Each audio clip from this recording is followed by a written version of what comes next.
छठ पूजा 2025 सुख सौभाग्य का वरदान दिलाने वाली छठ पूजा की कब और कैसे हुई शुरुआत। हिंदू धर्म में जिस छठ व्रत को सभी दुखों को दूर करके सुख समृद्धि दिलाने वाला महाव्रत माना जाता है, इसकी शुरुआत कब हुई, किस किस ने इस व्रत को विधि विधान से करके सुख सौभाग्य को प्राप्त किया, जानने के लिए जरूर इस वीडियो को शुरू से अंत तक जरूर सुनें।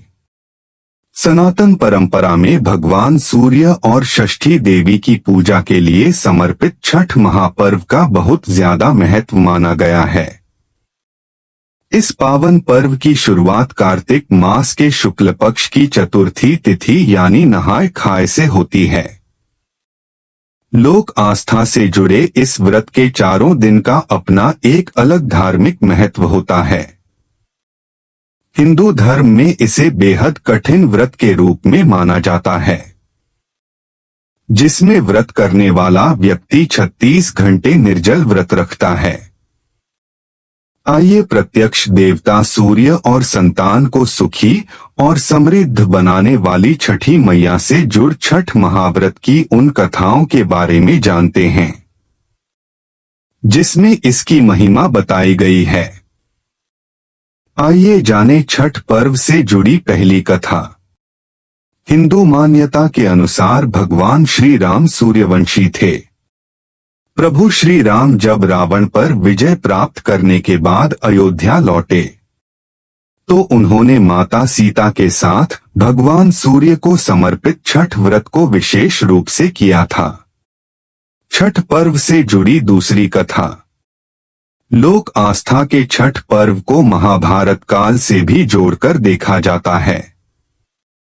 हिंदू मान्यता के अनुसार जब पांडव जुए में अपना सारा राजपाट हारकर वन में भटक रहे थे, तब उन्हें तमाम तरह के कष्टों से मुक्ति पाने के लिए भगवान श्री कृष्ण ने द्रौपदी को सूर्य साधना से जुड़ा छठ व्रत करने को कहा था।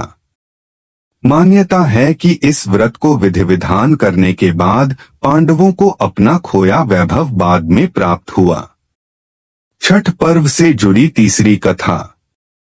हिंदू मान्यता के अनुसार बिंदुसर तीर्थ में एक महिपाल नाम का वैश्य रहता था, जिसका धर्म और देवी देवता आदि पर जरा भी विश्वास नहीं था।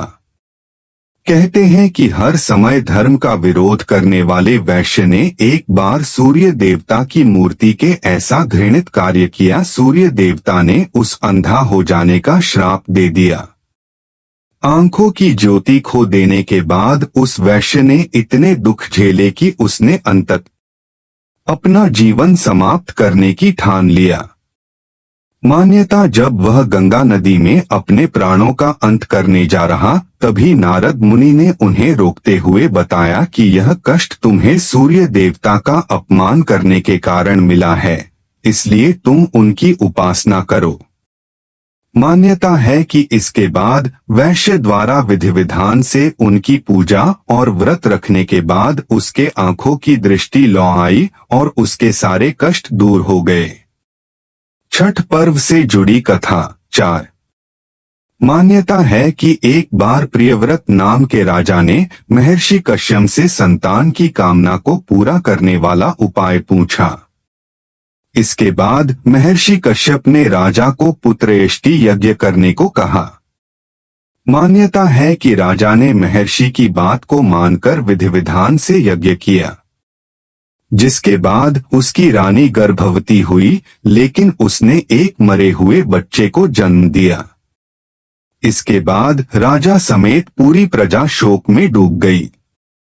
मान्यता है कि जब राजा अपने नवजात शिशु का अंतिम संस्कार करने जा ही रहा था, तभी षष्ठी देवी ने प्रकट होकर उसके शिशु के मृत शरीर को स्पर्श करके जीवित कर दिया। मान्यता है कि इस घटना के बाद राजा प्रियव्रत ने हर साल छठी मैया के लिए व्रत रखना प्रारंभ कर दिया और बाद में यह लोक आस्था का महापर्व बन गया।